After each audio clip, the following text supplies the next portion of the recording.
ഇന്ന് നമുക്ക് കുറച്ച് പൊടിമീൻ കിട്ടിയിട്ടുണ്ടേ. അത് പച്ചമുളകിൽ പറ്റിക്കാനാണ് എടുത്തേക്കുന്നത്.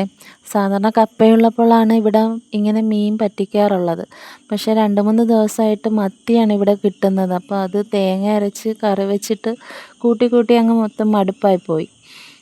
പൊടിമീൻ എന്ന് പറഞ്ഞാൽ താടയും പിന്നെ കോരമീൻ്റെ ചെറുതുമാണ് കേട്ടോ. അതിന് നമ്മളിവിടെ കുട്ടാൻകോര എന്നാണ് പറയുന്നത്. അപ്പോൾ നമ്മളിവിടെ മീൻ പറ്റിക്കാനായിട്ട് എടുത്തേക്കുന്നത് ഇഞ്ചി, പച്ചമുളക്, കൊച്ചുള്ളി, കുരുമുളക് എല്ലാം കൂടി എടുത്ത് നന്നായിട്ട് മിക്സിയിലിട്ട് അരച്ചിട്ട് കുടംപുളിയും പിന്നെ മഞ്ഞൾപ്പൊടിയും ഇച്ചിരി കളറിന് വേണ്ടി മുളക് പൊടിയും ചേർത്തിട്ടുണ്ട്. പിന്നെ ഉപ്പും കൂടെ ഇട്ടിട്ട് ഇത് നമുക്ക് നന്നായിട്ട് തിളപ്പിക്കാം. നന്നായിട്ട് തിളച്ച് വരുമ്പോഴത്തേക്കും നമുക്കതിലേക്ക് മീനും കൂടി ഇട്ട് കൊടുക്കാം. ഇപ്പോൾ മീൻ നല്ല നെയ്യുള്ള സമയമാണ് കേട്ടോ. വെട്ടിയപ്പോഴത്തേക്കും നമുക്കത് മനസ്സിലാകാൻ പറ്റി. എന്താണെന്ന് വെച്ചാൽ വെട്ടുമ്പോഴത്തേക്കും നെയ്യ് മൊത്തവും തെളിഞ്ഞ് നല്ല രീതിയിൽ പൊങ്ങി വന്നിട്ടുണ്ടായിരുന്നു.